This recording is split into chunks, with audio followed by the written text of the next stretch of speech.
everybody, I'm Bree the Plant Lady, and today I am getting the wave border mown down and replanted for the summer. I have expressed my frustration and dissatisfaction with this bed for a couple of years now, and I think it's mostly because it's so shady, but I'm gonna give it a try one more time using some shade-tolerant summer annuals, specifically alocasia and Seminole pumpkin. So fingers crossed, this combination is gonna grow well and it's gonna look great for the fall open garden, which is Saturday, September 20th from noon to 4 p.m.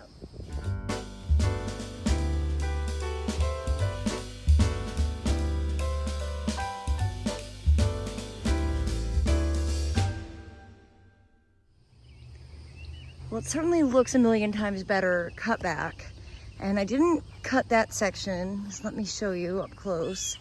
I've got to collect the white flowering Silene corneria. The carrots are starting to ripen. I need to come through and start collecting these. I'm not ready to rip these out until more of the seed is ripe because I sell the carrot seed at the open garden and this is part of the cottage garden mix. But I also have a pretty good stand of cosmos established in here. So instead of mowing this all down and starting from scratch, I'm gonna go ahead and rip out the oats and other cool season stuff that's ready to be out and leave the cosmos, and there's some zinnias. And then I'm gonna add cosmos and zinnias to this area in addition to the Seminole pumpkin and the cushaw squash and these alocasias, which I just got last week at Johnson Nursery.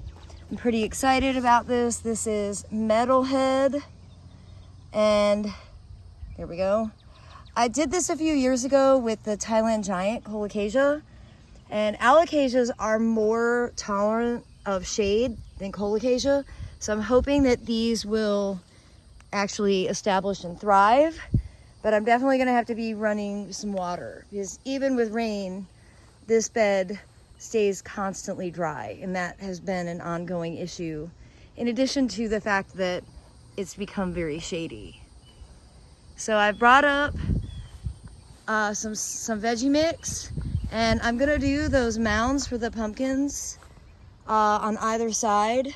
So it'll end up being 6 mounds total, and I'm gonna do a mix of Seminole pumpkin and cushaw squash. And I think the two combined, I'm hopeful, are gonna end up making a really good display.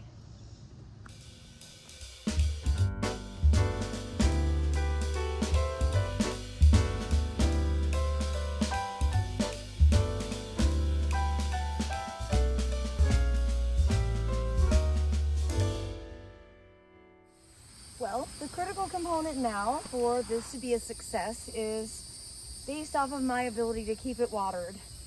And let's just set our expectations really low because I'm going out of town in 2 days, and then I'm back for 5 days, and I'm gone for a week.